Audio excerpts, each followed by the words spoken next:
এই পোকাটিকে দেখে প্রথমে মনে হবে এটা হয়তো কোনো এলিয়েন। মাথার ওপর অদ্ভুত বলের মতো গঠন, যেন ছোট ছোট অ্যান্টেনা।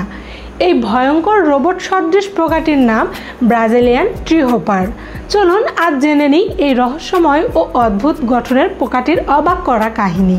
ব্রাজিলিয়ান ট্রি হোপার হলো একটা ছোট সাপ সাকিং পোকা। এটা মূলত দক্ষিণ আমেরিকার ব্রাজিলের গ্রীষ্মমণ্ডলীয় অঞ্চলে পাওয়া যায়।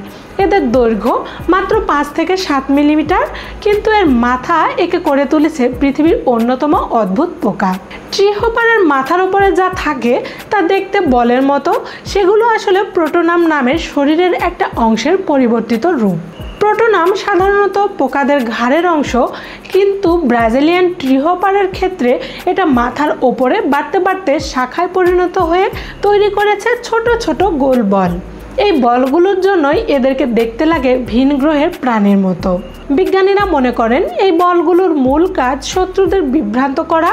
যখন শিকারী পাখি বা পোকা ট্রি হোপারকে দেখে, তখন এই অদ্ভুত গঠন দেখে ভয় পায় বা চিনতে পারে না। অনেকটা মাস্ক পরার মতো, যাতে নিজেকে বিপজ্জনক বা অচেনা করে তোলা যায়। আবার কেউ কেউ ধারণা করেন এটি ক্ল্যামোফোজ বা আত্মরক্ষার প্রতিরক্ষা কৌশল। তবে এত অদ্ভুত মাথার রহস্য এখনও রহস্যই রয়ে গেছে।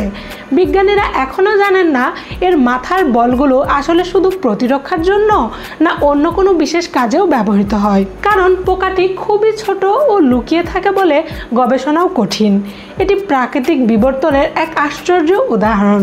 তবে ব্রাজিলিয়ান ট্রি হোপারের ছবি বা ভিডিও ভাইরাল হয়ে যায়, কারণ এটা দেখতে অবিশ্বাস্য। অনেকেই ভাবে এটা হয়তো সিজিআই বা ফেক, কিন্তু সত্যি হলো এটা একেবারে বাস্তব জীবন্ত পোকা। এরা গাছের পাতার রস খায়, পাতার নিচে বা গাছের ডালে বসে থাকে নিঃশব্দে। চলাফেরা কম করে, কারণ তাদের বেঁচে থাকা নির্ভর করে গা ঢাকা দেওয়ার ওপর। ব্রাজিলিয়ান ট্রি হোপার আমাদের প্রকৃতির বিস্ময় দেখায়, কিভাবে বিবর্তন এমন গঠন তৈরি করতে পারে যেটা আমাদের চোখে এলিয়েনের মতো লাগে। এই পোকাটির মাথা শুধু অদ্ভুত না, বরং প্রকৃতির প্রতিরক্ষার অসাধারণ উদ্ভাবন। এমনই অদ্ভুত ও বিস্ময়কর জীবনের গল্প পেতে এখনই আমার ইউটিউব চ্যানেলটি সাবস্ক্রাইব করুন। কমেন্টে জানান পরের ভিডিওতে আপনি কোন প্রাণীর রহস্য জানতে চান। আল্লাহ হাফেজ।